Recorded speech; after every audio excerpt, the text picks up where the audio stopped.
Today we're making banana chiffon cake and we're going to frost and fill it with chocolate hazelnut buttercream. Let's get started. For the cake, you need 1.5 cups all-purpose flour, 2/3 cup sugar, 2 teaspoons baking powder, 1/2 teaspoon salt, 1/3 cup oil, 2 tablespoons water, 2/3 cup of mashed ripe bananas, 1/4 teaspoon of banana flavoring.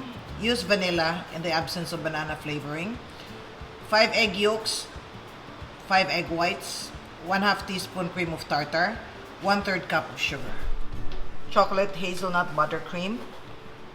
You need 3 tablespoons of water, 1/2 cup of sugar, 4 egg yolks, 1/3 cup shortening, 1/3 cup premium margarine, 1/3 cup butter, and 1/3 cup of chocolate hazelnut spread.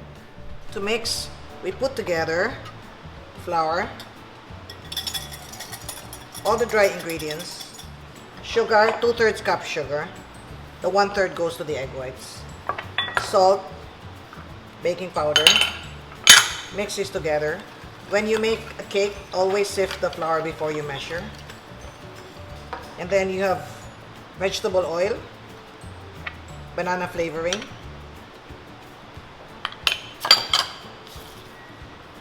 mashed bananas. I usually add the water after I mixed it because sometimes some bananas are watery. And then we have egg yolks. I put the egg whites here.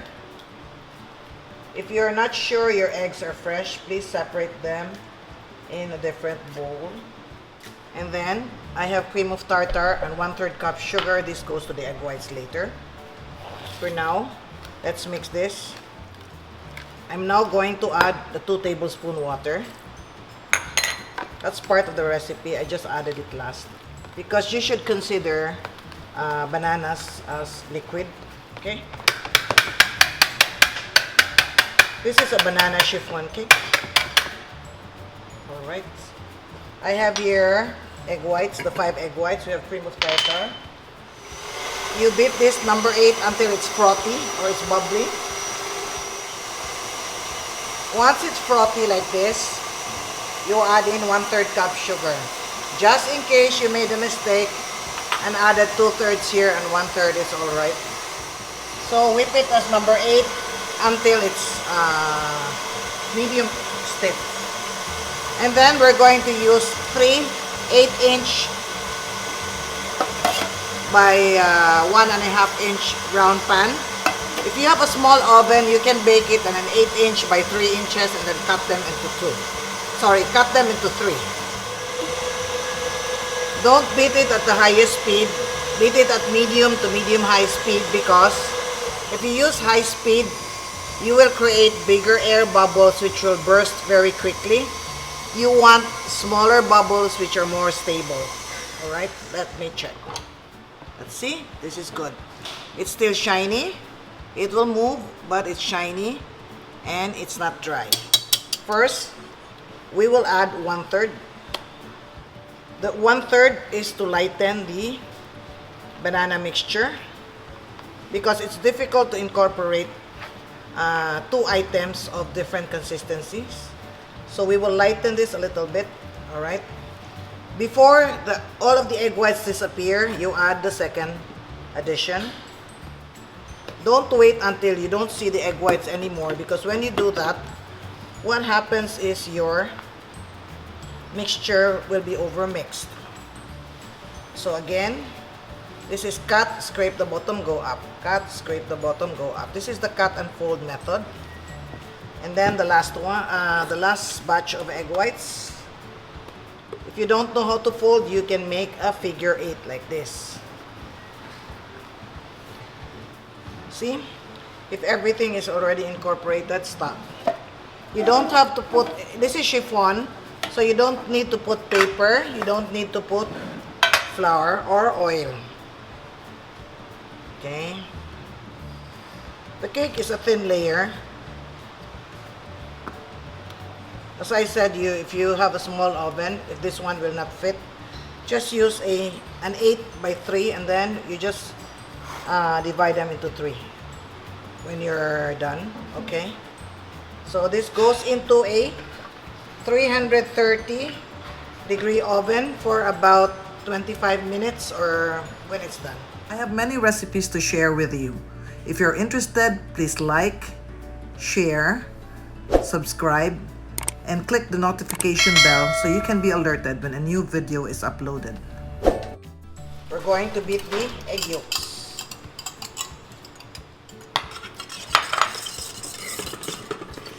You beat the egg yolks until thick.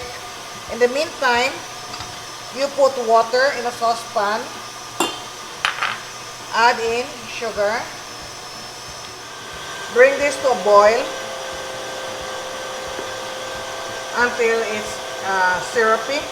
It's about 235-240 degrees Fahrenheit. Here you can see that the egg yolks is now pale in color, and then look, the bubbles are now big. So this is syrupy now, so we're going to pour it in. Pour it on the side, don't hit the whip so you don't hit your face. The purpose of the hot syrup is to cook the egg yolks. And then you continue to whip that until the mixture cools down. If your mixer cannot whip the mixture until it cools down, once the egg yolk has been mixed with the syrup, you can just put it in the refrigerator and chill it. And bring it back once it's cold, okay? But if you have a KitchenAid, you can whip it until it's cool. Now this is cool enough. How do I know? I just touch the bottom of the bowl, right? Don't stick your hand inside. And then what we're going to do next is we're going to add shortening. The reason I'm adding shortening is so that it does not melt as fast as with regular butter. Okay, sorry, I need to change the whip. I'm adding premium margarine. This is to bring the cost down. And then butter. If you can afford it, you can use all butter, 1 cup of butter. So no more shortening, no more premium margarine. Okay, then I have here a paddle. If your mixer does not have a paddle, continue to mix with the wire whip. Okay, the first thing that happens here, your icing will curdle. It will look like, icing that is watery.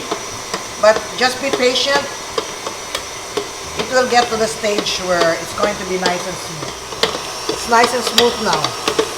I'm going to add chocolate hazelnut spread. I'm using Beryl's. This is the brand that I like to use. Chocolate hazelnut. Oops, sorry. Okay. Chocolate hazelnut goes very well with banana.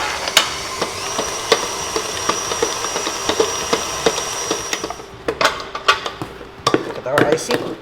We're not going to ice our cake heavily. We will just put a thin layer of icing.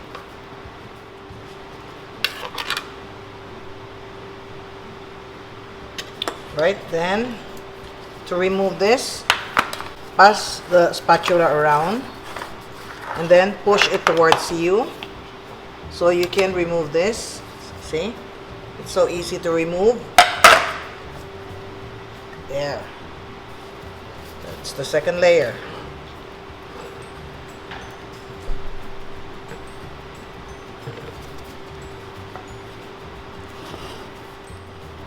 Then let's do our third layer.